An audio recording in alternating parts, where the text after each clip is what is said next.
Let's see what's cooking. It's time for Yo-Yo Makes 12. Alright, today we're doing copycat York Peppermint Patties. You're going to need a can of sweetened condensed milk. This is a 300 milliliter can, which is approximately 10.5 ounces.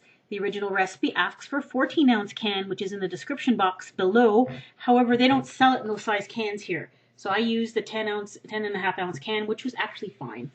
And you'll need some peppermint extract. 1 tablespoon of peppermint extract. And then you're going to gradually incorporate 6 cups of icing sugar, also called confectioners sugar or powdered sugar. And it comes in different size bags here. This is a 1 kilogram bag. And you're going to slowly combine it. You'll notice there's not a lot of poofing going on here with the icing sugar because I'm going nice and slow. And you're going to incorporate as much of that icing sugar as you can with your mixer, adding a little bit at a time. Eventually, you will find, however, that your mixer may not be able to handle it because it starts to get thick very fast. And in that case, you're going to start using a wooden spoon. And you'll see where I do that here in a minute. See how it gets very thick? Okay, so you mix in the rest of it with a wooden spoon. Now put a little bit of the powdered sugar on the countertop. And then you're going to put the dough that you've made on there. And you're just going to knead it a little bit until it's nice and smooth. This is going to be the filling for your peppermint patties. Then set that aside. Now you're going to make the little patty shapes. Take a chunk of dough and make about a 1-inch size ball, which is about 2.5 centimeters. And you're going to place it on a cookie sheet that's been covered in wax paper, parchment paper, or in this case a silicone mat.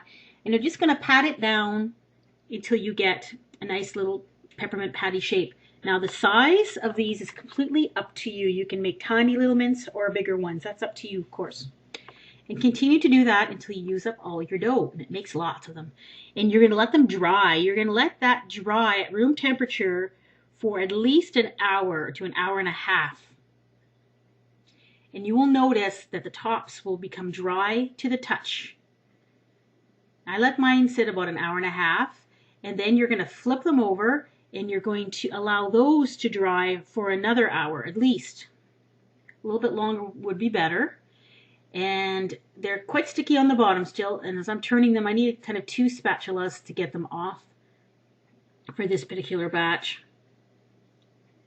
These ones not so much. These ones came off a little bit better. Then you're going to melt some chocolate in a double boiler or in the microwave. In this case, I'm using a double boiler. I'm using semi-sweet chocolate chips for this. Then take your little dried peppermint patty that you made and dip them into the chocolate. And then take them out and shake off the excess. This is the first one I made, and I left it into the chocolate way too long. Because if you leave them in there too long, they start to melt, and you get a soggy, yucky, unusable patty. So with practice, I learned that the best thing to do is put them in, flip them over, take them out right away, and put them down onto your cookie sheet, which is covered with parchment paper or with wax paper, or in this case, a silicone mat. So I got the technique down pretty good later. Put it in, flip it over, take it out. Let the excess drip off, put it on the cookie sheet. And then once you get the hang of it, it goes quite quickly actually. Then you're going to let them sit out to harden. I put one in the refrigerator to hurry them along a little bit. And they turned out really well. Makes a whole pile of peppermint patties. I brought these to work and my coworkers absolutely loved them. Everyone said they tasted just like your peppermint patties. I agree with them. However, the filling inside has a tiny bit of a different texture than the ones that you buy, but they are just as good. I am most definitely including these in my Christmas baking this year, except I think I might color the insides of them red and green. I think those would be really nice and festive. Give them a try.